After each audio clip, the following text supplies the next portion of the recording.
നമസ്കാരം. ആദ്യം നോക്കാം ഈ മണിക്കൂറിലെ പ്രധാന വാർത്തകൾ. സംസ്ഥാനത്ത് വീണ്ടും വൈദ്യുതി നിയന്ത്രണം. ഇന്ന് രാത്രി 7 മണിക്ക് ശേഷം നിയന്ത്രണം ഏർപ്പെടുത്തുമെന്ന് KSEB. വൈദ്യുതി ഉപഭോഗം വർദ്ധിച്ചതും കറണ്ട് എക്സ്ചേഞ്ചിൽ നിന്നും വൈദ്യുതി ലഭിക്കാത്തതും നിയന്ത്രണത്തിന് കാരണം. വൈദ്യുതി പ്രതിസന്ധി പരിഹരിക്കാനുള്ള ശ്രമങ്ങൾ നടത്തിവരികയാണെന്ന് വൈദ്യുതി മന്ത്രി സണ്ണി ജോസഫ്.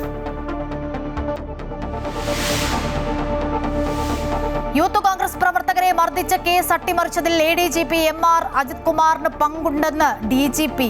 റിപ്പോർട്ട് ഇന്ന് സർക്കാരിന് സമർപ്പിക്കും. മർദ്ദിച്ച സുരക്ഷാ ഉദ്യോഗസ്ഥരുമായി അജിത് കുമാർ നിരന്തരം ഫോണിൽ സംസാരിച്ചെന്ന് കണ്ടെത്തൽ. അജിത് കുമാറിനെതിരെ വകുപ്പ് തല നടപടിക്ക് ശുപാർശ ചെയ്യുന്ന റിപ്പോർട്ടിൽ സർക്കാർ നിലപാട് നിർണായകം. കോവിഡ് പ്രതിരോധ പദ്ധതിയിൽ വ്യാപക ക്രമക്കേട്. ഡോക്ടർ മുഹമ്മദ് അഷീലിനെതിരെ വകുപ്പ് തല നടപടിക്ക് ശുപാർശ. ബ്രേക്ക് ദ ചെയിൻ ക്യാമ്പയിനിലെ സാമ്പത്തിക ക്രമക്കേട് പരിശോധിക്കുമെന്ന് ആരോഗ്യമന്ത്രി. 2 ആഴ്ചയ്ക്കുള്ളിൽ റിപ്പോർട്ട് സമർപ്പിക്കാൻ 3 അംഗ അന്വേഷണ സംഘം. ക്രമക്കേട് തള്ളി ഡോക്ടർ അഷീൽ.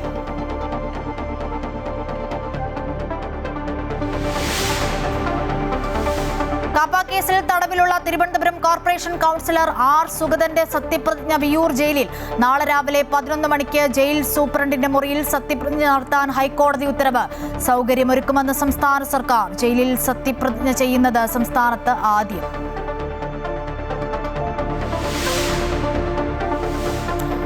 പാർട്ടി സംഘടനാ തലത്തിൽ ദുർബലമെന്ന് CPM കേന്ദ്ര കമ്മിറ്റിയിൽ രൂക്ഷ വിമർശനം. വീഴ്ചകൾ പരിഹരിക്കാൻ പ്രാദേശിക തലത്തിൽ ക്ലാസുകൾ സജീവമാക്കാൻ നിർദ്ദേശം. കണ്ണൂർ, കോഴിക്കോട് ഉൾപ്പെടെ 6 ജില്ലാ സെക്രട്ടേറിയറ്റുകൾക്കെതിരെ തെറ്റുതിരുത്തൽ നടപടികൾക്ക് ശുപാർശ. സംസ്ഥാന സെക്രട്ടറി സ്വയം വിമർശനത്തിന് തയ്യാറാകണമെന്നും വിലയിരുത്തൽ.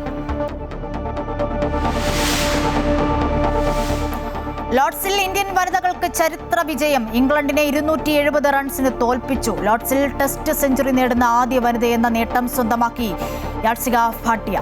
സംസ്ഥാനത്ത് ഇന്ന് വൈദ്യുതി നിയന്ത്രണം ഏർപ്പെടുത്തുമെന്ന് KSEB. വൈകിട്ട് 7 മണി മുതലാണ് ഭാഗികമായി വൈദ്യുതി നിയന്ത്രണം. വൈദ്യുതി ഉപഭോഗം വർദ്ധിച്ചതും കറണ്ട് എക്സ്ചേഞ്ചിൽ നിന്നും വൈദ്യുതി ലഭിക്കാത്തതുമാണ് നിയന്ത്രണത്തിലേക്ക് പോകാൻ കാരണം. പവർ എക്സ്ചേഞ്ചിൽ നിന്നുമുള്ള വൈദ്യുതി ലഭ്യതയിൽ കുറവ് അനുഭവപ്പെട്ടാൽ നിയന്ത്രണം അനിവാര്യമെന്നാണ് ബോർഡിന്റെ വിശദീകരണം. ഇന്ന് ഏകദേശം 300 മുതൽ 400 മെഗാവാട്ട് വരെ അധിക വൈദ്യുതി ആവശ്യമായി വരുമെന്നാണ് കണക്കാക്കുന്നത്. രാജ്യവ്യാപകമായി വൈദ്യുതി ആവശ്യം കൂടിയതോടെയാണ് പവർ എക്സ്ചേഞ്ചുകളിൽ നിന്നുള്ള ലഭ്യത കുറഞ്ഞത്. വൈദ്യുതിയുടെ കുറവ് കണക്കിലെടുത്ത് 10 മിനിറ്റ് മുതൽ അരമണിക്കൂർ വരെ നീളുന്ന നിയന്ത്രണങ്ങളാണ് പ്രതീക്ഷിക്കുന്നത്.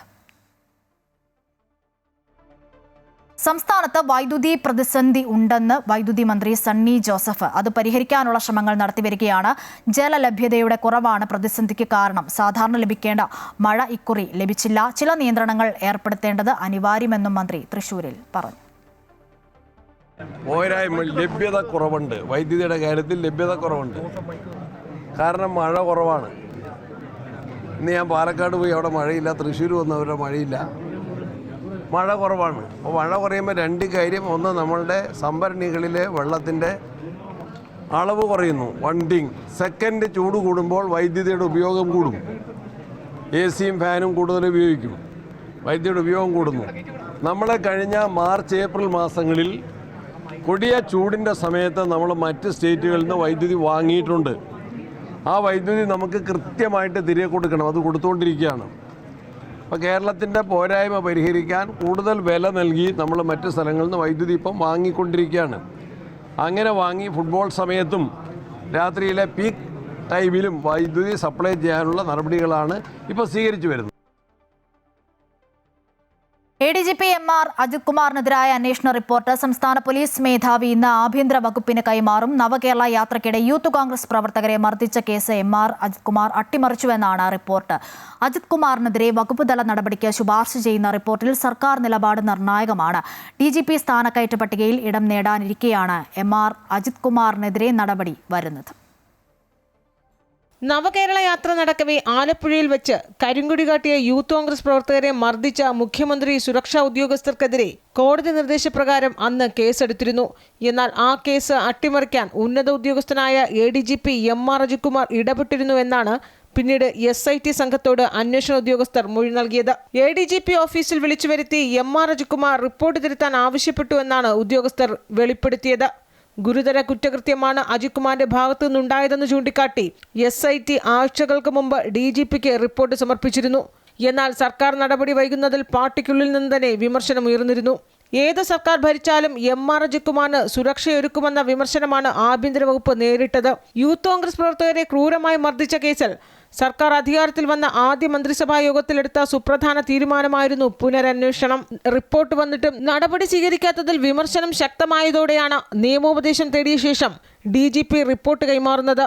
അതേസമയം ഫയർഫോഴ്സ് മേധാവി DGP നിതിൻ അഗർവാൾ ഈ മാസം 31-ന് വിരമിക്കുമ്പോൾ DGP പദവിയിലേക്ക് എം.ആർ. അജിത്കുമാർ പരിഗണിക്കപ്പെടും. എന്നാൽ രക്ഷാപ്രവർത്തന കേസിൽ നടപടിയുണ്ടായാൽ സ്ഥാനക്കയറ്റം നഷ്ടപ്പെടാൻ സാധ്യതയുണ്ട്. അതേസമയം സസ്പെൻഷൻ ഉണ്ടായാൽ ഹൈക്കോടതിയെ സമീപിച്ച് അജിത്കുമാർ സ്റ്റേ വാങ്ങിയാൽ അത് സർക്കാരിന് തിരിച്ചടിയുമാകും. അമൃത ന്യൂസ്, തിരുവനന്തപുരം.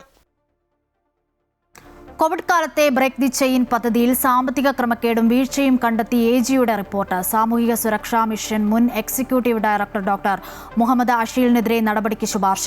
അന്വേഷണത്തിന് 3-അംഗ സമിതിയെ ചുമതലപ്പെടുത്തിയാകും. 2 ആഴ്ചയ്ക്കകം റിപ്പോർട്ട് സമർപ്പിക്കുമെന്നും ആരോഗ്യമന്ത്രി K. മുരളീധരൻ അറിയിച്ചു. എന്നാൽ മുൻ സർക്കാരിന്റെ അറിവോടുകൂടിയാണ് പദ്ധതി നടപ്പിലാക്കിയതെന്നും AGയുടെ റിപ്പോർട്ട് തള്ളണമെന്നും ആവശ്യപ്പെട്ട് മുഹമ്മദ് അഷീൽ ധനകാര്യ വകുപ്പിന് കത്ത് നൽകി. കോവിഡ് കാലത്ത് പ്രതിരോധ പ്രവർത്തനങ്ങളുടെ ഭാഗമായാണ് സാമൂഹ്യ സുരക്ഷാ മിഷൻ ബ്രേക്ക് ദി ചെയിൻ പദ്ധതി നടപ്പാക്കിയത്. കഴിഞ്ഞ LDF സർക്കാരിന്റെ കാലത്ത് നടപ്പാക്കിയ പദ്ധതിക്കായി 4.89 കോടി രൂപയാണ് ചെലവാക്കിയത്. എന്നാൽ ഈ പദ്ധതിയുടെ ഭാഗമായി നടന്ന പല പർച്ചേസുകളിലും വൻ ക്രമക്കേടാണ് കണ്ടെത്തിയിരിക്കുന്നത്. ടെൻഡർ നടപടികൾ പാലിക്കാതെയാണ് പല പർച്ചേസുകളും നടന്നിരിക്കുന്നത്. ഉപകരണങ്ങൾ വാങ്ങിയതിൽ പലതിലും കണക്കുകൾ വ്യക്തമല്ല. ബില്ലുകളിലും വൗച്ചറുകളിലും വ്യക്തതയില്ല. സാനിറ്റൈസർ ഉത്പാദനത്തിന് സർക്കാർ അനുമതി ഉണ്ടായിരുന്നില്ല. ജയിൽ വകുപ്പിന് ലൈസൻസ് ഇല്ലാതെയാണ് ഉത്പാദന അനുമതി നൽകിയത്. ഇതടക്കമുള്ള നിരവധി ക്രമക്കേടുകളാണ് ധനകാര്യ പരിശോധനാ വിഭാഗത്തിന്റെ കണ്ടെത്തലിലുള്ളത്. വീഡിയോ കോൺഫറൻസ് മുറിയുടെ നിർമ്മാണത്തിൽ ക്രമക്കേട് നടന്നു. പദ്ധതിയുടെ നടത്തിപ്പിന് സാമൂഹ്യ സുരക്ഷാ മിഷനെ ചുമതലപ്പെടുത്തിയിരുന്നില്ല തുടങ്ങിയ ഗുരുതര വീഴ്ചകൾ കണ്ടെത്തിയിട്ടുണ്ട്. സാമൂഹ്യ സുരക്ഷാ മിഷൻ എക്സിക്യൂട്ടീവ് ഡയറക്ടറായിരുന്ന ഡോക്ടർ മുഹമ്മദ് അഷീലിനെതിരെ വകുപ്പുതല നടപടിക്ക് ശുപാർശ ചെയ്തിട്ടുണ്ട്. AGയുടെ റിപ്പോർട്ടിന്മേൽ അന്വേഷണത്തിന് 3-അംഗ സമിതിയെ ചുമതലപ്പെടുത്തിയതായും 2 ആഴ്ചയ്ക്കുള്ളിൽ റിപ്പോർട്ട് ലഭിക്കുമെന്നും ആരോഗ്യമന്ത്രി K. മുരളീധരൻ അറിയിച്ചു. ഞാൻ അതുകൊണ്ടാണ് കഴിഞ്ഞ 10 വർഷത്തെ ഉപകരണങ്ങൾ വാങ്ങിക്കൂട്ടിയതിലും മറ്റു കാര്യങ്ങളിലൊക്കെയുള്ള കാര്യങ്ങളെക്കുറിച്ച് അന്വേഷിക്കാൻ പൂർണ്ണമായിട്ടും ഇപ്പോൾ 3 IAS ഉദ്യോഗസ്ഥന്മാർ, principal secretary health, additional health secretary, NHMൻ്റെ ഡയറക്ടർ, DME, DHS ഇവരെ ചുമതലപ്പെടുത്തിയിട്ടുണ്ട്. അവർ 2 ആഴ്ചയ്ക്ക് റിപ്പോർട്ട് തരാമെന്ന് പറഞ്ഞിട്ടുണ്ട്. എന്നാൽ AGയുടെ റിപ്പോർട്ട് പൂർണ്ണമായും തള്ളി ഡോക്ടർ മുഹമ്മദ് അഷീൽ രംഗത്ത് വന്നു. പദ്ധതിയുമായി ബന്ധപ്പെട്ട എല്ലാ കാര്യങ്ങളും മുൻ സർക്കാരിന് അറിയാമായിരുന്നുവെന്നും റിപ്പോർട്ട് നിയമപരമായി നിലനിൽക്കില്ല എന്നും മുഹമ്മദ് അഷീൽ വാദിക്കുന്നു. AGയുടെ റിപ്പോർട്ട് തള്ളണമെന്നാവശ്യപ്പെട്ട മുഹമ്മദ് അഷീൽ ധനകാര്യ വകുപ്പിന് കത്തയച്ചിട്ടുണ്ട്. അമൃത ന്യൂസ്, തിരുവനന്തപുരം. നെന്മാറ ഇരട്ടക്കൊലക്കേസിൽ പ്രതി ചെന്താമര കുറ്റക്കാരനെന്ന് പാലക്കാട് ജില്ലാ അഡീഷണൽ സെഷൻസ് കോടതി. അതേസമയം കോടതിയെ ചെന്താമര വെല്ലുവിളിച്ചു. വേണ്ടിവന്നാൽ മറ്റുള്ളവരെയും കൊല്ലുമെന്നും തൂക്കിക്കൊന്നോളൂ എന്നും കോടതിയോട് ചെന്താമര പറഞ്ഞു. കേസിൽ ചെന്താമരയ്ക്കുള്ള ശിക്ഷ ബുധനാഴ്ച വിധിക്കും. 2025 ജനുവരി 27-നാണ് നെന്മാറയിൽ ഇരട്ടക്കൊലപാതകം നടന്നത്. പോത്തുണ്ടി സ്വദേശികളായ സുധാകരൻ, അമ്മ ലക്ഷ്മി എന്നിവരെയാണ് ചെന്താമര കൊലപ്പെടുത്തിയത്. 2019 സുധാകരന്റെ ഭാര്യ സജിതയെയും ചെന്താമര കൊലപ്പെടുത്തിയിരുന്നു. ചെന്താമരയും ഭാര്യയുമായി അകന്നു കഴിയാൻ കാരണം സുധാകരനും കുടുംബവുമാണെന്ന് പറഞ്ഞുകൊണ്ടാണ് ചെന്താമര കുടുംബത്തിലെ 3 പേരെ കൊലപ്പെടുത്തിയത്. ഇതിൽ സുധാകരനെയും ലക്ഷ്മിയെയും കൊലപ്പെടുത്തിയ കേസിലാണ് ചെന്താമര കുറ്റക്കാരനാണെന്ന് പാലക്കാട് ജില്ലാ അഡീഷണൽ സെഷൻസ് കോടതി കണ്ടെത്തിയിട്ടുള്ളത്. ചെന്താമരയുടെ ശിക്ഷ ബുധനാഴ്ചയാണ് വിധിക്കുക. വധശിക്ഷയോ ജീവപര്യന്തമോ ലഭിക്കാവുന്ന കുറ്റങ്ങളാണ് കോടതി ശരിവെച്ചിട്ടുള്ളത്. അപൂർവങ്ങളിൽ അപൂർവമെന്നും പരമാവധി ശിക്ഷ നൽകണമെന്ന് പ്രോസിക്യൂഷൻ ആവശ്യപ്പെട്ടിട്ടുണ്ട്. സജിതയെ കൊലപ്പെടുത്തിയ കേസിൽ ഇരട്ട ജീവപര്യന്തമാണ് ചെന്താമരയ്ക്ക് കോടതി വിധിച്ചിട്ടുള്ളത്. കേസിന്റെ വിശദാംശങ്ങൾ പൂർണ്ണമായി പരിശോധിച്ച ശേഷമാണ് ചെന്താമര കുറ്റക്കാരനാണെന്ന് കോടതി കണ്ടെത്തിയത്. കോടതിയിൽ ആദ്യം മിണ്ടാതിരുന്ന ചെന്താമര പിന്നീട് മൗനം വെടിഞ്ഞു. എഴുതാവുന്നത് എന്താണെന്ന് വെച്ചാൽ എഴുതിക്കോളൂ എന്നായിരുന്നു ജഡ്ജിയോട് ചെന്താമരയുടെ വാക്കുകൾ. കോടതിയെ വെല്ലുവിളിച്ച ചെന്താമര താൻ ഗാന്ധിജിയല്ലെന്നും വേണ്ടിവന്നാൽ മറ്റുള്ളവരെയും കൊല്ലുമെന്നും പറഞ്ഞു. തൂക്കിക്കൊന്നോളൂ എന്നാണ് ചെന്താമര ജഡ്ജിയോട് പറഞ്ഞിട്ടുള്ളത്. നിരവധി സാക്ഷികൾ കൂറുമാറിയ കേസിൽ ശാസ്ത്രീയ തെളിവുകളും സാഹചര്യ തെളിവുകളുമാണ് പ്രോസിക്യൂഷന് അനുകൂലമായത്. പ്രതി സ്വതന്ത്രമായി നടന്നാൽ മറ്റുള്ളവരുടെ ജീവനുകൂടി ഭീഷണിയാണെന്ന് പ്രോസിക്യൂഷൻ വാദം നിലനിൽക്കുന്നുണ്ട്. അതുകൊണ്ട് തന്നെ ഏറ്റവും ഒടുവിൽ ചെന്താമര കോടതിയെ ഭീഷണിപ്പെടുത്തുക കൂടി ചെയ്തതോടെ ജഡ്ജിക്ക് കാര്യങ്ങൾ ബോധ്യപ്പെട്ടിട്ടുണ്ട്. പ്രതിക്ക് മാനസിക പ്രശ്നങ്ങൾ ഇല്ല എന്നത് ഉൾപ്പെടെയുള്ള റിപ്പോർട്ടുകൾ പോലീസ് കോടതിക്ക് കൈമാറിയിട്ടുമുണ്ട്. ഇതുൾപ്പെടെ പരിശോധിച്ചാണ് നിർണായക തീരുമാനത്തിലേക്ക് കോടതി എത്തിയിട്ടുള്ളത്. അമൃത ന്യൂസ്, പാലക്കാട്. പോത്തുണ്ടി ഇരട്ടക്കൊലപാതകത്തിൽ കോടതി വിധിക്കെതിരെ അപ്പീൽ പോകുമെന്ന് പ്രതിഭാഗം അഭിഭാഷകൻ ജേക്കബ് മാത്യു. മാധ്യമ വാർത്തകൾ കോടതിയെ സ്വാധീനിച്ചുവെന്നും അതാണ് ചെന്താമരയ്ക്കെതിരായതെന്നും പ്രതിഭാഗം അഭിഭാഷകൻ പറഞ്ഞു. 1.5 വർഷമായി മാധ്യമ വിചാരണ നേരിട്ട വ്യക്തിയാണ് ചെന്താമര. മാധ്യമങ്ങളോടുള്ള പ്രതികരണമാണ് തൂക്കിക്കൊന്നോളൂ എന്നത്. പ്രോസിക്യൂഷന് കിട്ടിയ അപ്രതീക്ഷിത ലോട്ടറിയാണ് വിധിയെന്നും അഭിഭാഷകൻ വ്യക്തമാക്കി. അതേസമയം കോടതി വിധിക്കെതിരെ സുധാകരന്റെ മക്കളും പ്രതികരിച്ചു. പ്രതിക്ക് തൂക്കുകയർ കൊടുക്കണമെന്നും തക്കതായ ശിക്ഷ കൊടുക്കണമെന്നും മക്കളും പ്രതികരിച്ചു. PSC നിയമന ക്രമക്കേടിൽ ക്രൈംബ്രാഞ്ച് അന്വേഷണവുമായി സഹകരിക്കുമെന്ന് PSC. ചട്ടപ്രകാരം നൽകാൻ കഴിയുന്ന രേഖകൾ അന്വേഷണ സംഘത്തിന് കൈമാറാനും ഇന്ന് ചേർന്ന PSC യോഗം തീരുമാനിച്ചു. സർക്കാരുമായി ഏറ്റുമുട്ടൽ വേണ്ടെന്നും PSC തീരുമാനിച്ചിട്ടുണ്ട്. ഇപ്പോൾ ഉയർന്നു വന്നിരിക്കുന്ന ആരോപണങ്ങളുടെ വസ്തുതാപരമായ നിജസ്ഥിതി പൊതുസമൂഹത്തിന് ബോധ്യമാക്കേണ്ടത് കമ്മീഷന്റെ കൂടി ആവശ്യകതയായി കമ്മീഷൻ വിലയിരുത്തുന്നു. അന്വേഷണത്തിന് ആവശ്യകതയുള്ളതും അഭിലഷണീയമായതുമായ ചട്ടങ്ങളും നിയമങ്ങളും അനുവദിക്കുന്നതുമായ രേഖകൾ നിയമാനുസൃതമായി ആവശ്യപ്പെടുന്ന പക്ഷം കൈമാറുന്നതാണെന്നും അറിയിച്ചിട്ടുണ്ട്. സംഘടനാ തലത്തിൽ ദുർബലമെന്ന് CPM കേന്ദ്ര കമ്മിറ്റിയിൽ രൂക്ഷ വിമർശനം. വീഴ്ചകൾ പരിഹരിക്കാൻ പ്രാദേശിക തലത്തിൽ ക്ലാസുകൾ സജീവമാക്കാൻ നിർദ്ദേശമുണ്ട്. കണ്ണൂർ, കോഴിക്കോട് ഉൾപ്പെടെ 6 ജില്ലാ സെക്രട്ടേറിയറ്റുകൾക്കെതിരെ തെറ്റിദ്ധരുത്തൽ നടപടികൾക്കും ശുപാർശ. നേതൃമാറ്റം ഉണ്ടാകില്ല, പകരം സംസ്ഥാന സെക്രട്ടറി സ്വയം വിമർശനത്തിന് തയ്യാറാകണമെന്നും കേന്ദ്ര കമ്മിറ്റി വിലയിരുത്തി.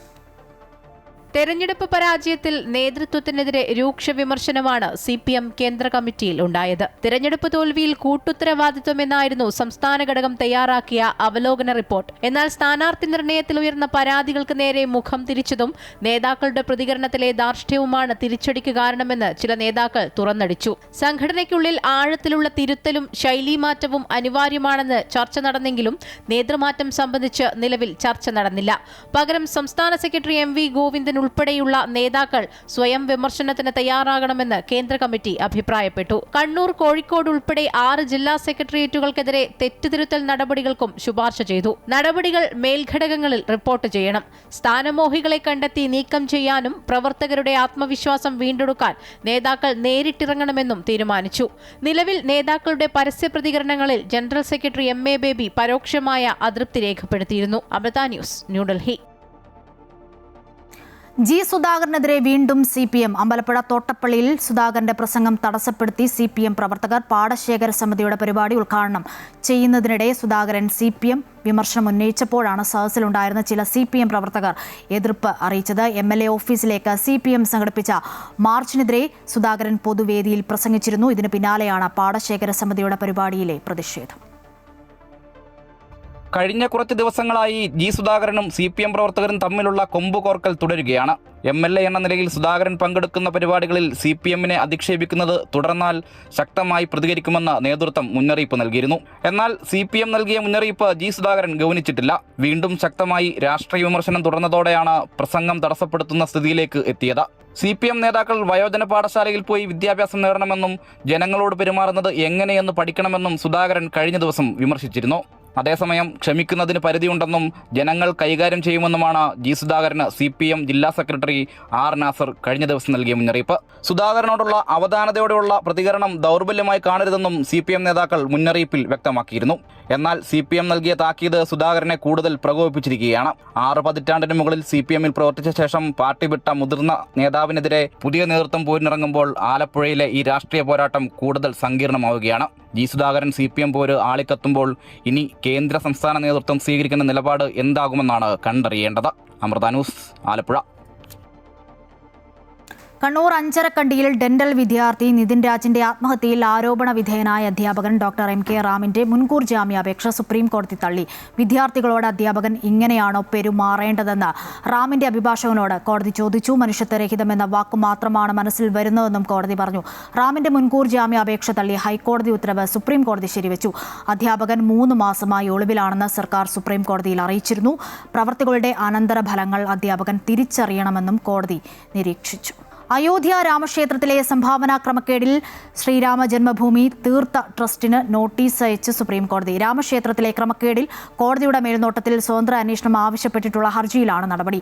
SITയോട് തൽസ്ഥിതി റിപ്പോർട്ട് സമർപ്പിക്കാനും കോടതി നിർദ്ദേശിച്ചു. ഒരാഴ്ചയ്ക്കുള്ളിൽ മറുപടി നൽകാനാണ് നിർദ്ദേശം. കേസ് അടുത്ത തിങ്കളാഴ്ച വീണ്ടും പരിഗണിക്കും.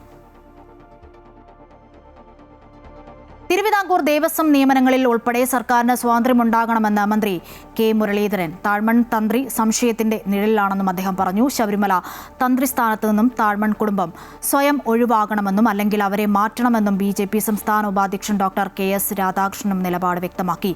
ഈ മണ്ഡല മകരവിളക്ക് സീസണിൽ ശബരിമലയിലെ തന്ത്രി സ്ഥാനത്ത് നിന്നും തന്നെ ഒഴിവാക്കണമെന്നും പകരം മകന് തന്ത്രിസ്ഥാനം നൽകണമെന്നും ആവശ്യപ്പെട്ട് തന്ത്രി കണ്ഠരര് രാജീവര് ദേവസ്വം ബോർഡിന് കത്ത് നൽകിയിരുന്നു. തിരുവിതാംകൂർ ദേവസ്വം ബോർഡ് നിയമനങ്ങളിൽ ഉൾപ്പെടെ സർക്കാരിന് സ്വാതന്ത്ര്യം ഉണ്ടാകണമെന്നും നിയമനങ്ങളിൽ കുഴപ്പങ്ങളുണ്ടെങ്കിൽ കോടതിക്ക് ഇടപെടാമെന്നും മന്ത്രി കെ മുരളീധരൻ പറഞ്ഞു. ശബരിമല തന്ത്രി സംശയത്തിന് നിഴലിലാണ്. പൂജയ്ക്ക് തന്ത്രിയെ വെക്കുന്ന ഉത്തരവാദിത്തത്തിൽ നിന്ന് ദേവസ്വം ബോർഡ് ഒഴിയുകയാണ്. ഒരു വശത്ത് കോടതിയും മറുവശത്ത് ദേവസ്വം ബോർഡ് നിൽക്കുമ്പോൾ സർക്കാരിന് ഒന്നും ചെയ്യാൻ കഴിയാത്ത അവസ്ഥയാണെന്ന് മന്ത്രി കെ മുരളീധരൻ പറഞ്ഞു. അതിൽ തെറ്റുകളുണ്ടെങ്കിൽ കോടതിക്ക് ഇടപെടാൻ തിരുത്താം. താഴ്മൺ തന്ത്രി സംശയത്തിൻ്റെ നിഴലിലാണ്. അതുകൊണ്ട് അദ്ദേഹം തന്നെ പറഞ്ഞു, എന്നെ മാറ്റി എൻ്റെ മകനെ വയ്ക്കണം എന്ന് പറഞ്ഞു. അപ്പോൾ ദേവസ്വം ബോർഡിന് തീരുമാനം എടുക്കാൻ കഴിയുന്നില്ല. ദേവസ്വം ബോർഡ് അത് ഹൈക്കോടതിന് വിട്ടു. അവർക്കൊരു തീരുമാനം എടുത്തില്ലെങ്കിൽ ഇത്തവണ പൂജയ്ക്ക് തന്ത്രി വേണം. അത് ബോർഡ് ഉത്തരവാദിത്തം കൈവിടുന്നു. അപ്പോൾ അതിൻ്റെ കാരണം എന്താ അറിയോ? കോടതിയുടെ ഇടപെടൽ ഉണ്ടാവുന്നതുകൊണ്ട് ആ പേര് പറഞ്ഞ് ദേവസ്വം ബോർഡും കൈ കഴുകുന്നു. ഗവൺമെൻറ് ഒന്നും ചെയ്യാൻ കഴിയുന്നില്ല. താഴ്മൺ തന്ത്രി കുടുംബം പിതൃസ്ഥാനീയർ മാത്രമാണ്, അല്ലാതെ പിതാവല്ലെന്ന് BJP ഉപാധ്യക്ഷൻ KS രാധാകൃഷ്ണനും നിലപാട് വ്യക്തമാക്കി. ക്രിമിനൽ പശ്ചാത്തലമുള്ള കുടുംബം ക്ഷേത്രത്തിലെ പരിശുദ്ധി കാത്തു സൂക്ഷിക്കാൻ താന്ത്രിക സ്ഥാനത്ത് നിന്ന് മാറി നിൽക്കുകയാണ് വേണ്ടത്. ആ തന്ത്രി കുടുംബത്തിൽപ്പെട്ട 2 പേരെ, ഒരാൾ വേശ്യപുരയിൽ നിന്ന് അറസ്റ്റ് ചെയ്യപ്പെട്ടു, വേറൊരാൾ വ്യാജരേഖ ചമച്ച് സ്വർണത്തെ ചെമ്പാക്കി മാറ്റി അത് കൊള്ള നടത്തിയ 2 കേസിൽ പ്രതിയാക്കപ്പെട്ടിട്ട് ഇപ്പോൾ അതിൽ നിന്ന് വന്നിരിക്കുകയാണ്. തന്ത്രസംശയമാണല്ലോ ആധികാരികമായ ഗ്രന്ഥം. തന്ത്രസംശയത്തിൽ പറയുന്നുണ്ട് മാറ്റാമെന്ന്. ഒന്ന്. രണ്ടാമത്തെ കാര്യം, ശബരിമല ക്ഷേത്രം താഴമൺ കുടുംബം വരുന്നതിന് മുൻപേ ഉണ്ട്. അപ്പോൾ അന്നുണ്ടായിരുന്ന തന്ത്രിക്ക് പകരമാണല്ലോ ഈ തന്ത്രിയെ വെച്ചിരിക്കുന്നത്. അപ്പോൾ അത് തന്നെ തന്ത്രിയെ മാറ്റാമെന്നുള്ളതിൻ്റെ നല്ല തെളിവല്ലേ? കർണാടക ഹൈക്കോടതിയിൽ ഇത് സംബന്ധിച്ചൊരു വിധി വന്നതിൽ പറഞ്ഞിരിക്കുന്ന 2 കാര്യങ്ങൾ. ഒന്ന്, the person should be legitimate. Second, the person should be competent. ഇദ്ദേഹത്തിൻ്റെ മകൻ ലെജിറ്റിമേറ്റും കോമ്പീറ്റൻറ്റും ആണെന്ന് നമ്മളെങ്ങനെ അറിയും? തന്ത്രിസ്ഥാനത്ത് നിന്ന് തന്നെ ഒഴിവാക്കി ആ സ്ഥാനം മകൻ ബ്രഹ്മദത്തിന് നൽകണമെന്ന് ആവശ്യപ്പെട്ട് തന്ത്രി കണ്ഠരര് രാജീവര് ദേവസ്വം ബോർഡിന് കത്ത് നൽകിയിരുന്നു. അനാരോഗ്യം മൂലം തന്ത്രിസ്ഥാനത്ത് നിന്ന് ചടങ്ങുകൾ ചെയ്യാൻ ബുദ്ധിമുട്ടുണ്ടെന്നാണ് കത്തിൽ പറയുന്നത്. ഇക്കാര്യം ഹൈക്കോടതിയുടെ ശ്രദ്ധയിൽപ്പെടുത്തിയ ശേഷം തീരുമാനമെടുക്കുമെന്നാണ് തിരുവിതാംകൂർ ദേവസ്വം ബോർഡിന്റെ നിലപാട്. Amrita news, Kochi. BJP fund തട്ടിപ്പ് വിവാദത്തിൽ പ്രതികരിക്കാതെ V Muraleedharan MLA. BJP fund തട്ടിപ്പുമായി ബന്ധപ്പെട്ട മാധ്യമങ്ങളിൽ വന്ന വാർത്ത മാത്രമാണ് താൻ കണ്ടത്. മാധ്യമ വാർത്തകളെക്കുറിച്ച് പ്രതികരിക്കാനാകില്ല എന്നും വിവാദത്തെക്കുറിച്ച് അറിയില്ല എന്നും അദ്ദേഹം പറഞ്ഞു. KS രാധാകൃഷ്ണന്റെ താഴ്മൺ കുടുംബത്തെക്കുറിച്ചുള്ള പരാമർശം കേട്ടിട്ട് പ്രതികരിക്കാമെന്നും അദ്ദേഹം വ്യക്തമാക്കി.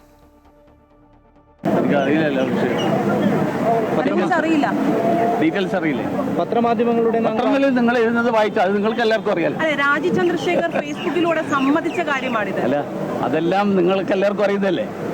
എനിക്കതിനെ കുറിച്ച് വിശദമായിട്ട് പറയാൻ അറിയില്ല. തന്നെ സമ്മതിച്ച കാര്യമാണ്. അല്ല, അതന്നെയാണ് പറഞ്ഞത്. BJP പിന്നെ എന്നോട് ചോദിക്കണം. പാർട്ടിയുടെ പേരിൽ ഒരു വ്യാജ ലെറ്റർ പാഡ് വന്നല്ലോ. എനിക്കിതൊന്നും അറിയില്ല. ഇതൊക്കെ നിങ്ങളെല്ലാവരും മാധ്യമങ്ങളിൽ കൊടുത്തിട്ടുള്ളത് ഞാൻ വായിച്ചിട്ടുണ്ട്. ഇതിൽ സത്യം ഏതാ കള്ളം ഏതാ ഒന്നും എനിക്കറിയില്ല. അതൊക്കെ ബന്ധപ്പെട്ട ആൾക്കാരുമായിട്ട് നിങ്ങൾ കാണും. കഴിഞ്ഞ ദിവസം BJPയുടെ ഒരു വൈസ് പ്രസിഡന്റ്, സംസ്ഥാന ഉപാധ്യക്ഷൻ പറഞ്ഞത് ഈ താഴ്മൺ കുടുംബത്തെ തന്ത്രി പദവിയിൽ നിന്ന് മാറ്റണം എന്നുള്ളതാണ്. BJP പക്ഷേ ആ ഒരു നിലപാടുണ്ടോ? BJP ഞാൻ കണ്ടിട്ടില്ല. അദ്ദേഹം എഴുതിയത് എന്താണ്, ഞാൻ നോക്കിയിട്ട് പറയാം. അല്ല, കണ്ഠരര് രാജീവര് നിലവിൽ പ്രതിയാണല്ലോ. അപ്പം ഇനി സ്വാഭാവികമായി അദ്ദേഹമാണ് തന്ത്രി. പാർട്ടി ചർച്ച ചെയ്തിട്ട് പറയുമല്ലോ. BJPക്ക് അങ്ങനെ നിലപാടുണ്ടോ? അല്ല, അത് ഞാൻ നോക്കിയിട്ട് പറയാം. ഞാനത് എഴുതിയത് കാണണ്ടേ, ഇത് കണ്ടിട്ടില്ല. ഈ പാർട്ടി നേതൃത്വം നടത്തിയ ഈ അന്വേഷണത്തിൽ 12ഓളം കോടി രൂപ അറിയില്ല എന്ന് പറഞ്ഞു കഴിഞ്ഞാൽ പിന്നെ അറിയാത്ത കാര്യം വീണ്ടും വീണ്ടും ചോദിച്ചിട്ട് കാര്യമില്ല. പാർട്ടി നടത്തിയ അന്വേഷണം താങ്കൾക്ക് അറിയാതെ പോകുമോ? ഞാൻ സർവ്വവിച്ചാന കൊച്ചൊന്നുമല്ലല്ലോ. കഴിഞ്ഞ ദിവസം ശരി, അല്ല, നിങ്ങളേതായാലും വന്ന സ്ഥിതിയിൽ എനിക്കങ്ങോട്ട് ചോദിക്കാനുണ്ട്. നിങ്ങളെല്ലാവരും വളരെ ഗൗരവമായിട്ട് കാണുന്ന ഒരു വിഷയം ഈ പറഞ്ഞതൊക്കെയാണ്. നിങ്ങൾ സാവരിയ ബസന്ത് എന്നുള്ളൊരു പേര് കേട്ടിട്ടുണ്ടാവും വിചാരിക്കുന്നു. ഉസ്ബെക്കിസ്ഥാനിൽ ഒരു പെൺകുട്ടി അവിടെ തലക്കടിച്ച് കൊലപ്പെടുത്തപ്പെട്ടു. അതിനെക്കുറിച്ച് നിങ്ങൾക്ക് ആർക്കും ചോദിക്കാനില്ല. ഉപരാഷ്ട്രപതിയും സുരേഷ് ഗോപിക്കും മറുപടിയുമായി NSS general secretary G. Sukumaran Nair. മറുപടി അർഹിക്കുന്നില്ല എന്നതാണ് G. സുകുമാരൻ നായർ പറഞ്ഞത്. വിഷയത്തിൽ പരസ്യ പ്രതികരണത്തിന് NSS ഇല്ല. പ്രസ്താവനകൾക്ക് പിന്നിൽ രാഷ്ട്രീയ ഗൂഢലക്ഷ്യങ്ങളാണുള്ളത്. മന്നം സമാധിയിൽ പ്രവേശിക്കുന്നതിന് ആർക്കും വിലക്കില്ല. പ്രോട്ടോകോൾ പാലിക്കണമെന്ന് പറയുന്നതാണ് പ്രശ്നമെന്നും സുകുമാരൻ നായർ പറഞ്ഞു. NSS ആസ്ഥാനത്ത് ആര് ചെല്ലണമെന്ന് NSS ഭാരവാഹികൾ തീരുമാനിക്കട്ടെ എന്ന് BJP സംസ്ഥാന ഉപാധ്യക്ഷൻ ഡോക്ടർ KS രാധാകൃഷ്ണൻ. അവിടെ അശുദ്ധിയുണ്ടെന്ന് കരുതുന്നില്ല എന്നും അദ്ദേഹം പറഞ്ഞു. NSSന്റെ കാര്യത്തിൽ NSSന്റെ മന്നം ചങ്ങനാശ്ശേരി മന്നത്തുള്ള അവിടെ ആര് കയറണ്ട എന്നുള്ള കാര്യം അതിൻ്റെ ഭാരവാഹികൾ തീരുമാനിക്കട്ടെ. അതിനകത്ത് എൻ്റെ അഭിപ്രായത്തിന് പ്രസക്തിയില്ല. ഇപ്പോൾ അവിടെ എന്തെങ്കിലും അശുദ്ധി ഉണ്ടോ? എനിക്ക് തോന്നുന്നില്ല. അവർ തമ്മിൽ അവിടെ രണ്ട് വിഭാഗങ്ങൾ തമ്മിലുള്ള അഭിപ്രായ വ്യത്യാസങ്ങളുണ്ട്. ആ അഭിപ്രായ വ്യത്യാസത്തിൻ്റെ പേരിൽ അശുദ്ധി ഉണ്ടെന്ന് ആരും പറഞ്ഞിട്ടില്ല.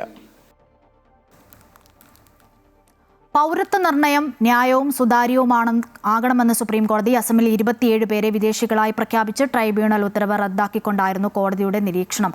അനധികൃതമായി പൗരത്വം നേടാൻ ശ്രമിക്കുന്നവരെ തടയാൻ സർക്കാരിന് അധികാരമുണ്ടെന്നും സുപ്രീം കോടതി വ്യക്തമാക്കി.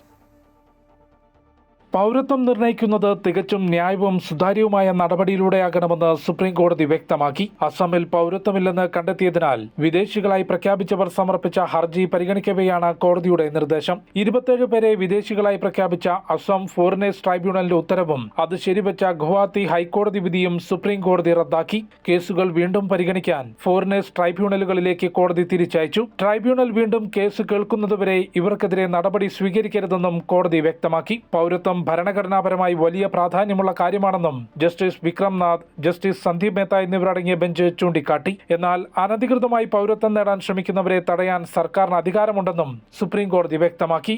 അമൃത ന്യൂസ്, ന്യൂഡൽഹി. കാപ്പ കേസിൽ തടവിലുള്ള തിരുവനന്തപുരം കോർപ്പറേഷൻ കൗൺസിലർ R. സുഗതന്റെ സത്യപ്രതിജ്ഞ വിയൂർ ജയിലിൽ നാളെ രാവിലെ 11 മണിക്ക് ജയിൽ സൂപ്രണ്ടിന്റെ മുറിയിൽ സത്യപ്രതിജ്ഞ നടത്താൻ ഹൈക്കോടതി ഉത്തരവ്. ജയിലിൽ സത്യപ്രതിജ്ഞയ്ക്ക് സൗകര്യമൊരുക്കുമെന്ന് സംസ്ഥാന സർക്കാർ അറിയിച്ചു. സംസ്ഥാനത്ത് ആദ്യമായാണ് ഒരാൾ ജയിലിൽ സത്യപ്രതിജ്ഞ ചെയ്യുന്നത്. കോടതി ഉത്തരവിന് പിന്നാലെ 19 കൗൺസിലർമാർ വീണ്ടും സത്യപ്രതിജ്ഞ ചെയ്തിരുന്നു. കാപ്പ ചുമത്തപ്പെട്ട് ജയിലിലായതിനാൽ അന്ന് സുഗതന് സത്യപ്രതിജ്ഞ ചെയ്യാൻ സാധിച്ചിരുന്നില്ല. ചടങ്ങിൽ മിനിമം ഉദ്യോഗസ്ഥരെ മാത്രമേ പ്രവേശിപ്പിക്കാവൂ എന്ന് നിർദ്ദേശിച്ച കോടതി അക്രഡിറ്റഡ് മാധ്യമപ്രവർത്തകർക്ക് ചടങ്ങ് റിപ്പോർട്ട് ചെയ്യാൻ അനുമതി നൽകിയിട്ടുണ്ട്.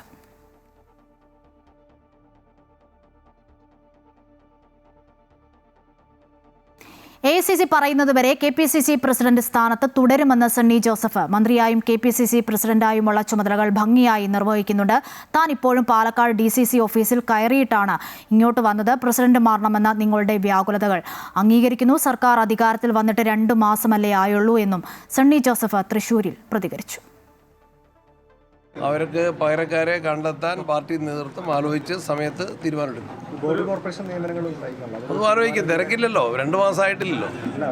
അപ്പോൾ ബഡ്ജറ്റ് സെഷനായിരുന്നു, അസംബ്ലി ആയിരുന്നു, അത്യാവശ്യ കാര്യങ്ങൾ. ഇപ്പോൾ ഞാൻ തന്നെ ഇത് 13ാമത്തെ ജില്ലാതല യോഗമാണ് വൈദ്യുതിയുടെ നടത്തുന്നത്. അപ്പോൾ അങ്ങനെയുള്ള യാത്രകളുണ്ട്. പുതിയ മന്ത്രിമാരൊക്കെ അല്ലെങ്കിൽ വകുപ്പുകളൊക്കെ ആയിട്ട് പരിചയപ്പെടുകയും ജനപ്രതിനിധികളുമായിട്ട് കാര്യങ്ങൾ ആരാഞ്ഞ് തീരുമാനങ്ങൾ എടുക്കുകയും ചെയ്യണം. ആ നടപടിയുടെ കൂടെ പാർട്ടി തലത്തിലും അതുപോലെ സംഘടനാ തലത്തിലും രാഷ്ട്രീയ തീരുമാനങ്ങൾ എടുക്കേണ്ടത് എടുത്തു തന്നെ ഉണ്ട്.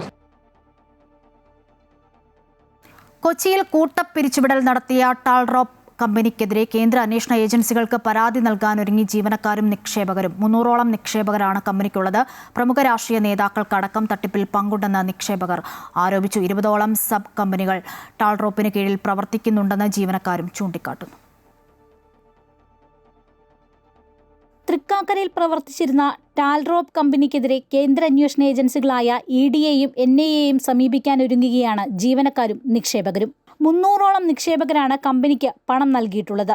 20ഓളം സബ് കമ്പനികളാണ് ടാൽറോപ്പിന് കീഴിലുള്ളത്. ഇതിൽ ടെക്കി പാർക്ക് എന്ന കമ്പനിയുടെ പേരിലാണ് പല നിക്ഷേപങ്ങളും നടന്നിട്ടുള്ളത്. വെറും 10 ലക്ഷം രൂപ മാത്രമാണ് ടാൽറോപ്പ് കമ്പനിയുടെ ക്യാപിറ്റലായി കാണിച്ചിരിക്കുന്നത്. എന്നാൽ കമ്പനിയുമായി ബന്ധപ്പെട്ട സാമ്പത്തിക രേഖകൾ ഒന്നും കൃത്യമല്ലെന്ന് നിക്ഷേപകർ ചൂണ്ടിക്കാട്ടുന്നു. ടാൽറോപ്പിന്റെ പേരിൽ ഒരു 20ഓളം ഷെൽ കമ്പനികളുണ്ട്. ടേജിൻ പ്രൈവറ്റ് ലിമിറ്റഡ്, സ്റ്റെഫ്, ഈ കിങ് ഫിപ്പ്, DU ഡിജിറ്റൽ, AISEND, എക്കോസിസ്റ്റം, മാറ്റനി സ്റ്റുഡിയോ, ടൈക്ക് വാലി എഡ്യൂക്കേഷൻ, പ്രൊജക്ട് സിറ്റ്കോൺ, വൈസ്റ്റാക്കേസ്, ഹോസ്ഫേസ്, സെൻഡാപ്സ്. ടാൽറോപ്പിന്റെ നിക്ഷേപകരിൽ ഭൂരിഭാഗവും സാധാരണക്കാരാണ്. അവർക്കൊന്നും തന്നെ പണം തിരികെ ലഭിച്ചിട്ടില്ല. വമ്പന്മാരിൽ പലരും കള്ളപ്പണ ഇടപാടുകൾ നടത്തിയിട്ടുണ്ടാകാമെന്നാണ് ഒരു വിഭാഗം നിക്ഷേപകരുടെ കണക്കുകൂട്ടൽ. പല രാഷ്ട്രീയ നേതാക്കൾക്കും ഇതിൽ പങ്കുണ്ടെന്നും ഇവർ ആരോപിക്കുന്നു. ഉൾപ്പെട്ടിട്ടുണ്ട്. പിന്നെ അത് ഇപ്പോൾ നിലവിൽ പൂക്കിയായത് കാരണം നമ്മളൊന്നും പറയുന്നില്ല. പക്ഷേ ഒന്നും പറയുന്നില്ല. 6 മുതൽ 11 മാസം വരെ ശമ്പളം ലഭിക്കാത്തവരാണ് ഇവിടുത്തെ ജീവനക്കാർ. ചില മാസങ്ങളിൽ മുൻഗണനാ ലിസ്റ്റ് ഉണ്ടാക്കിയാണ് ഉടമകൾ കുറേശ്ശെ ശമ്പളം നൽകിയിരുന്നത്. കമ്പനി നിർത്തുന്നു എന്ന അറിയിപ്പ് ലഭിച്ചതോടെയാണ് ഇവർ പരാതിയുമായി മുന്നോട്ട് വന്നത്. 2025 ഒക്ടോബറിൽ കൊച്ചിയിൽ വെച്ചിട്ട് ടാൽറോപ്പിൻ്റെ 10ാമത്തെ ആനിവേഴ്സറി നടക്കുന്നത്. ആ ആനിവേഴ്സറി നടക്കുന്ന സമയത്തും മിനിമം ഒരു 3-4 മാസം സാലറി പെൻഡിങ് ആയി നിൽക്കുകയാണ് അന്ന് അവിടെ ഉള്ളതായിട്ടുള്ളത്. നിങ്ങൾ ഇതിലേക്ക് ഇൻവെസ്റ്റേഴ്സിനെ കൊണ്ടുവന്ന് കഴിഞ്ഞാൽ മാത്രമേ എന്തുള്ളൂ നിങ്ങൾക്ക് സാലറി നമുക്ക് തരാൻ കഴിയുള്ളൂ. ആ ഒരു ഇതിലേക്കും അവർ മാറിക്കഴിഞ്ഞു. കൊച്ചിയിൽ തൃക്കാക്കരയിലും തൃശൂരും ടാൽറോപ്പ് കമ്പനിക്കെതിരെ പോലീസിൽ പരാതികളുണ്ട്. കമ്പനിയുടെ സോഷ്യൽ മീഡിയ അക്കൗണ്ടുകൾ അടക്കം നിലവിൽ പിൻവലിച്ചിരിക്കുകയാണ്. അമൃത ന്യൂസ്, കൊച്ചി. മന്ത്രി ബിന്ദു കൃഷ്ണ ഡൽഹിയിൽ കേന്ദ്ര തൊഴിൽ വകുപ്പ് മന്ത്രിയുമായി മൻസുഖ് മാണ്ഡവ്യയുമായി കൂടിക്കാഴ്ച നടത്തി. കൊച്ചി കോറോ ഹെൽത്തിലെ ഉൾപ്പെടെ കേരളത്തിലെ തൊഴിൽ മേഖലയിലെ പ്രശ്നങ്ങൾ കേന്ദ്രമന്ത്രിയുടെ ശ്രദ്ധയിൽപ്പെടുത്തി. കോറോ ഹെൽത്തിലെ പ്രശ്നത്തിൽ സംസ്ഥാന സർക്കാരിന്റെ ചർച്ചയ്ക്ക് ശേഷം ആവശ്യമെങ്കിൽ മാത്രം കേന്ദ്രം ഇടപെടും. പുതിയ തൊഴിലുറപ്പ് പദ്ധതിയിൽ സംസ്ഥാനത്തിനുള്ള ആശങ്ക കേന്ദ്രമന്ത്രിയെ അറിയിച്ചിട്ടുണ്ടെന്നും ബിന്ദു കൃഷ്ണ ഡൽഹിയിൽ പറഞ്ഞു. സംസ്ഥാനത്തും രാജ്യത്തും ലോകത്തെല്ലായിടത്തും ഈ തൊഴിൽ പ്രശ്നങ്ങൾ കൂടിയാണ്. കേരളത്തിൻ്റെ പശ്ചാത്തലത്തിൽ ഏറ്റവും കൂടുതൽ തൊഴിലാളികളെയും അതുപോലെ തന്നെ സംരംഭകരെയും സംരക്ഷിക്കുന്ന നിയമവും അങ്ങനെ ഒരു സംസ്കാരവും ഉള്ളൊരു നാടാണ്. അതുകൊണ്ട് തന്നെ പെട്ടെന്നൊരു സുപ്രഭാതത്തിൽ നമ്മുടെ കുട്ടികൾക്ക് തൊഴിലില്ലാതാകുന്ന ഒരു സാഹചര്യത്തെ ഉൾക്കൊള്ളാൻ നമുക്കാകില്ല. ആ കോറോ ഹെൽത്ത് അടക്കം ഇപ്പോൾ രണ്ടാമത് വന്ന കമ്പനികളുടെ എല്ലാം കൂട്ടപ്പിരിച്ചുവിടലിനെതിരായിട്ടുള്ള ഒരു മെമ്മോറാണ്ടവും കേന്ദ്രമന്ത്രിക്ക് കൊടുക്കുകയും അതുമായി പ്രിയദർശിനി സൗജന്യ യാത്രാ പദ്ധതി നടപ്പിലാക്കുന്നതിലൂടെ സ്വകാര്യ ബസ് മേഖല നേരിടുന്ന സാമ്പത്തിക പ്രതിസന്ധികളെയും പ്രശ്നങ്ങളെയും കുറിച്ച് പഠിക്കാൻ പ്രത്യേക സമിതിയെ നിയോഗിച്ച് സർക്കാർ ടിക്കറ്റ് ഇതര വരുമാനത്തിനായി സ്വകാര്യ ബസ്സുകളുടെ അകത്തും പുറത്തും പരസ്യങ്ങൾ പതിപ്പിക്കുന്നതിനുള്ള അനുമതി നൽകുന്നതായി മന്ത്രി പ്രഖ്യാപിച്ചു. സർക്കാരുമായി നടത്തിയ ചർച്ചകളുടെ പശ്ചാത്തലത്തിൽ ബസ്സുകൾ നിർത്തിവെച്ചുകൊണ്ടുള്ള സമരത്തിലേക്ക് ഉടൻ കടക്കുന്നില്ലെന്ന് ബസ് ഉടമകൾ വ്യക്തമാക്കി. പ്രിയദർശിനി പദ്ധതി ഒരു സർക്കാർ പോളിസിയാണെന്ന് മന്ത്രി CP ജോൺ വ്യക്തമാക്കി. പദ്ധതി നടപ്പിലാക്കി തുടങ്ങിയതോടെ നിരവധി പരാതികൾ ഉയരുകയും ചെയ്തു. ഈ സാഹചര്യത്തിൽ നിന്നാണ് മന്ത്രിതല ചർച്ച നടത്തിയത്. ആശങ്കകൾ ബസ് ഉടമകൾ യോഗത്തിൽ അറിയിച്ചു. ഈ സാഹചര്യത്തിൽ പ്രത്യേക സമിതിയെ സർക്കാർ നിയോഗിച്ചു. എല്ലായിടത്തും പ്രിയദർശിനി ഒരു പ്രശ്നമല്ല, എന്നാൽ ചില സ്ഥലങ്ങളിൽ അത് ഗുരുതരമായ പ്രശ്നം അവരുടെ പ്രൈവറ്റ് ബസ്സുകളുടെ വരുമാനത്തിൽ ഉണ്ടാക്കിയിട്ടുണ്ട്. ബി പത്മകുമാർ IAS മുൻ DGP ചെയർമാനും ഡോക്ടർ ശ്രീദേവി അതായത് നാറ്റ്പാക്കിൻ്റെ പഴയ ഡയറക്ടർ വൈസ് ചെയർമാനുമായിട്ടുള്ള ഒരു കമ്മിറ്റി നമ്മളിവിടെ പ്രഖ്യാപിക്കുകയാണ്. പ്രിയദർശിനി സൗജന്യ യാത്രയെ തുടർന്ന് വരുമാന നഷ്ടമുണ്ടായ ബസ്സുകൾ ടിക്കറ്റ് ഇതര വരുമാനം കണ്ടെത്താൻ ശ്രമിക്കണമെന്ന് മന്ത്രി മുമ്പ് നിർദ്ദേശം നൽകിയിരുന്നു. സ്വകാര്യ ബസ്സുകൾക്ക് അധിക വരുമാനം കണ്ടെത്തുന്നതിനായി ബസ്സിനകത്തും പുറത്തും പരസ്യങ്ങൾ പതിക്കാൻ അനുമതി നൽകുന്നതായി മന്ത്രി വ്യക്തമാക്കി. ടിക്കറ്റ് ഇതര വരുമാനം ഉണ്ടാക്കുന്നതിനെ കുറിച്ചിട്ടുള്ള നല്ല വിശദമായ ഒരു ചർച്ച നടന്നു. അതിൽ ഇപ്പോൾ പാർസൽ, കൊറിയർ, അഡ്വർടൈസ്മെന്റ്, ഈ 3 കാര്യങ്ങളാണ് ചർച്ചയ്ക്ക് വന്നിട്ടുള്ളത്. സ്വകാര്യ ബസ് ഉടമകൾ ഉന്നയിച്ചിരുന്ന പ്രശ്നങ്ങൾ പരിഹരിക്കാൻ കേരള സർക്കാർ ഗതാഗത നയം നടപ്പിലാക്കുമെന്നും മന്ത്രി പറഞ്ഞു. ചർച്ചയുടെ പശ്ചാത്തലത്തിൽ ബസ്സുകൾ നിർത്തിവെച്ചുകൊണ്ടുള്ള സമരത്തിലേക്ക് ഉടൻ കടക്കുന്നില്ല എന്ന് ബസ് ഉടമകളും പറഞ്ഞു. അമൃത ന്യൂസ്, തിരുവനന്തപുരം. ആലപ്പുഴയിൽ സ്വകാര്യ ബസ് ജീവനക്കാരുടെ ഗുണ്ടായിസം സമയം തെറ്റിച്ചെന്നാരോപിച്ച് മറ്റൊരു സ്വകാര്യ ബസ് കല്ലെറിഞ്ഞ് തകർത്തു. കായംകുളം കറ്റാനത്താണ് ആക്രമണമുണ്ടായത്. കല്ലേറിൽ ചില്ല് തകർന്ന ബസ്സിലെ യാത്രക്കാർക്കും പരിക്കേറ്റു. ശ്രീ പാർവതി എന്ന ബസ്സിന് നേരെയാണ് കൂട്ടങ്കൽ ബസ്സിലെ ജീവനക്കാർ കല്ലെറിഞ്ഞത്. ബസ്സിനുള്ളിൽ കയറി നടത്തിയ മർദ്ദനത്തിൽ ജീവനക്കാർക്കും പരിക്കേറ്റു. നാഗാലാൻഡിൽ സ്ഫോടനം, ഒരു സൈനികന് വീരമൃത്യു, 4 പേർക്ക് പരിക്കേറ്റു. അസം റൈഫിൾസിന്റെ വാഹനം സ്ഫോടനത്തിൽ തകർന്നു. ചുമുക്കെ ദിമാ ജില്ലയിലെ സുഖോവിയിലാണ് സംഭവം. IED സ്ഫോടനമാണ് ഉണ്ടായത്. ഒരാഴ്ചക്കിടെ അസം റൈഫിൾസിന് നേരെ നടക്കുന്ന 2ാമത്തെ IED ആക്രമണമാണ് ഇത്.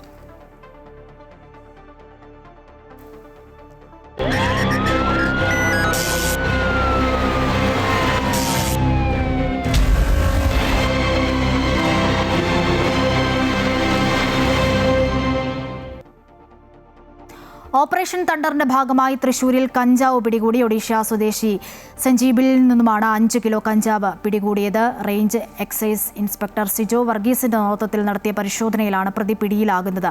പ്രതിയെ കൂടുതൽ ചോദ്യം ചെയ്തതിൽ തൃശൂരിന്റെ വിവിധ ഭാഗങ്ങളിലേക്ക് സ്ഥിരമായി കഞ്ചാവ് വിതരണം ചെയ്യുന്നതായി കണ്ടെത്തിയിട്ടുണ്ട്. മുർഷുണ്ടി ഇനം കഞ്ചാവാണ് പിടികൂടിയത്. മാർക്കറ്റിൽ 15 ലക്ഷത്തോളം വില വരുന്ന കഞ്ചാവാണിതെന്ന് എക്സൈസ് പറഞ്ഞു. കോഴിക്കോട് വിൽപ്പനയ്ക്കായി കൊണ്ടുവന്ന 19 ഗ്രാം ബ്രൗൺ ഷുഗറുമായി വെസ്റ്റ് ബംഗാൾ സ്വദേശി മുഹമ്മദ് അയാത്തുൾ പിടിയിൽ. പ്രതി നാട്ടിൽ പോയി വരുന്ന സമയത്ത് വലിയ അളവിൽ ലഹരിമരുന്ന് ട്രെയിൻ മാർഗം കേരളത്തിൽ എത്തിച്ച് അന്യസംസ്ഥാന തൊഴിലാളികൾക്കും യുവാക്കൾക്കും ചെറിയ പാക്കറ്റുകളിലാക്കി വിതരണം ചെയ്യുന്ന രീതിയാണ് സ്വീകരിച്ചു വന്നിരുന്നത്. പ്രതിയെ പോലീസ് ചോദ്യം ചെയ്തതിൽ നിന്നും നിരവധി തവണ ബംഗാളിൽ നിന്നും മയക്കുമരുന്ന് കേരളത്തിൽ എത്തിച്ച് വിൽപ്പന നടത്തിയിട്ടുണ്ടെന്ന് പോലീസിനോട് സമ്മതിച്ചു.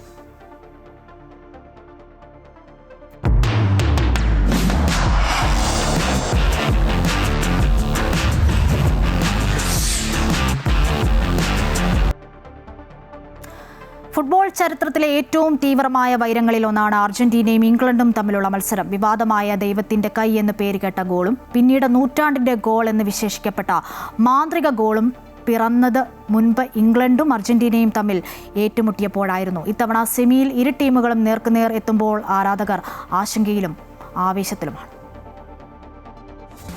ലോകകപ്പ് സെമിയിൽ അർജന്റീന ഇംഗ്ലണ്ട് മത്സരം ചരിത്രത്തിൽ ഇടം പിടിച്ച പോരാട്ടത്തിന്റെ ആവർത്തനമാകുമോ എന്നാണ് ആരാധകർ ഉറ്റുനോക്കുന്നത്. ഫോക്ലൻഡ് യുദ്ധത്തിന്റെ രാഷ്ട്രീയ പശ്ചാത്തലത്തിൽ നടന്ന 1986 മെക്സിക്കോ ലോകകപ്പ് ക്വാർട്ടർ ഫൈനലാണ് ഈ ചരിത്ര പോരാട്ടങ്ങൾക്ക് തുടക്കം കുറിച്ചത്. അന്നത്തെ ക്വാർട്ടർ ഫൈനൽ ഫുട്ബോൾ ലോകം ഒരിക്കലും മറക്കാത്ത മത്സരമാണ്. കാൽപന്തിന്റെ ഇതിഹാസം ഡീഗോ മറഡോണയുടെ വിവാദമായ ദൈവത്തിന്റെ കൈ എന്ന് പേരുകേട്ട ഗോളും പിന്നീട് നൂറ്റാണ്ടിന്റെ ഗോൾ എന്ന് വിശേഷിപ്പിക്കപ്പെട്ട മാന്ത്രിക ഗോളും പിറന്നത് ഈ മത്സരത്തിലായിരുന്നു. മത്സരത്തിന്റെ 51-ാം മിനിറ്റിൽ ഡീഗോ മറഡോണ ഉയർന്നു ചാടി തന്റെ കൈകൊണ്ട് പന്ത് ഇംഗ്ലീഷ് വലയ്ക്കുള്ളിലേക്ക് തള്ളിയിട്ടു എന്നതായിരുന്നു വിവാദമായിരുന്നത്. റഫറിയുടെ ശ്രദ്ധയിൽപ്പെടാതിരുന്ന ഈ ഗോൾ അർജന്റീനയ്ക്ക് അനുകൂലമായി അനുവദിക്കപ്പെട്ടു. അങ്ങനെ ദൈവത്തിന്റെ കൈ എന്ന് ആ വിവാദ ഗോൾ അറിയപ്പെട്ടു. എന്നാൽ ആദ്യ ഗോളിന്റെ വിവാദങ്ങൾ അടങ്ങും മുൻപ് 55-ാം മിനിറ്റിൽ മറഡോണ ഫുട്ബോൾ ലോകത്തെ വിസ്മയിപ്പിച്ച ആ മാന്ത്രിക ഗോൾ നേടി. പകുതിയിൽ നിന്ന് പന്ത് ലഭിച്ച മറഡോണ ഇംഗ്ലണ്ടിന്റെ 5 പ്രതിരോധ നിരക്കാരെയും ഗോൾ കീപ്പർ പീറ്റർ ഷിൽട്ടനെയും മറികടന്ന് പന്ത് ഇംഗ്ലണ്ടിന്റെ വലയിലാക്കി. 1-2 ഗോളുകൾക്ക് അർജന്റീന ഈ മത്സരം വിജയിക്കുകയും പിന്നീട് ആ വർഷത്തെ ലോകകപ്പ് കിരീടം ചൂടുകയും ചെയ്തു. എന്നാൽ അതിനു മുൻപ് 1966 ക്വാർട്ടർ ഫൈനലും വിവാദങ്ങൾ നിറഞ്ഞതായിരുന്നു.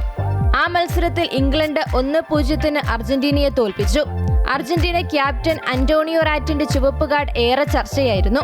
അതേസമയം 1998 റൗണ്ട് ഓഫ് 16 ഇംഗ്ലീഷ് താരം ഡേവിഡ് ബെക്കാം ചുവപ്പ് കണ്ട് പുറത്തായ മത്സരത്തിൽ ഒടുവിൽ പെനാൽറ്റി ഷൂട്ടൌട്ടിലൂടെ അർജന്റീന വിജയം പിടിച്ചെടുത്തു.